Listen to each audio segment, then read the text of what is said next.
Suatu hari, seorang ibu hamil datang ke klinik dengan keluhan nyeri perut dan keluar darah kehitaman.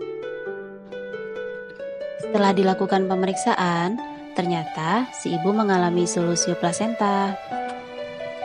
Apa sih solusio plasenta itu? Yuk, kita simak penjelasan berikut ini. Solusio plasenta adalah lepasnya plasenta dari tempat implantasinya pada korpus uteri sebelum bayi lahir.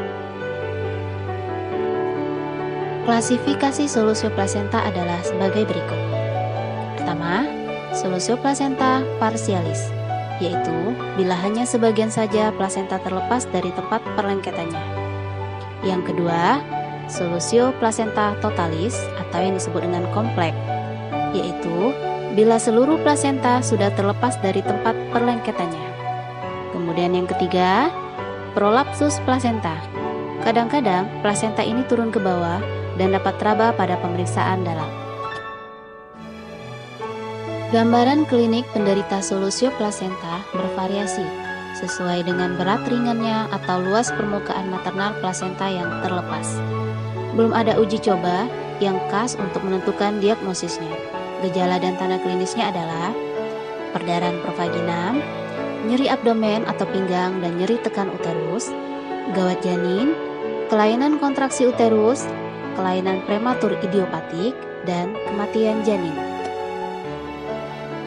Penyebab utama solusio plasenta masih belum diketahui dengan jelas, namun ada beberapa hal diduga faktor yang mempengaruhinya antara lain hipertensi esensial atau preeklamsi, tali pusar yang pendek karena pergerakan janin yang banyak atau bebas, trauma abdomen seperti terjatuh tertelungkup, tendangan anak yang sedang digendong, tekanan rahim yang membesar pada vena cava inferior, uterus yang sangat kecil, umur ibu kurang dari 20 tahun atau lebih dari 35 tahun, ketuban pecah sebelum waktunya, mioma uteri, defisiensi asam folat, merokok alkohol, dan perdarahan retroplasenta.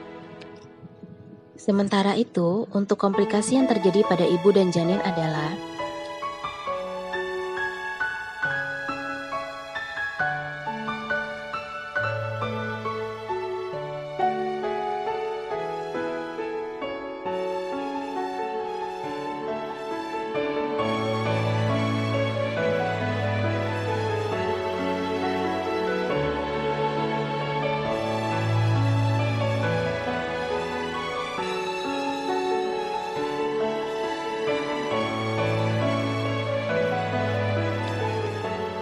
penata laksanaan solusio plasenta, yaitu 1.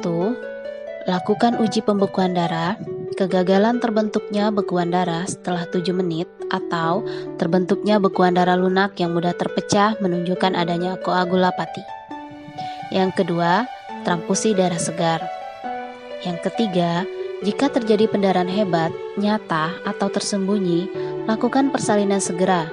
Jika pembukaan serviks lengkap, persalinan dilakukan dengan ekstraksi vakum. Jika pembukaan serviks belum lengkap, persalinan dilakukan dengan seksio sesaria.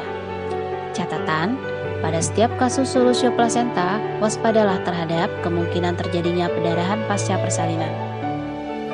Penata laksanaan yang keempat adalah jika pendarahan ringan atau sedang, di mana ibu tidak berada dalam bahaya, tindakan bergantung pada denyut jantung janin atau disebut dengan DJJ. DJJ normal atau tidak terdengar, pecahkan ketuban dengan koher. Jika kontraksi jelek, perbaiki dengan pemberian oksitosin. Jika serviks kenyal, tebal, dan tertutup, lakukan seksio sesaria. Namun, jika DJJ tidak normal, kurang dari 100 atau lebih dari 180 per menit, lakukan persalinan provaginam segera.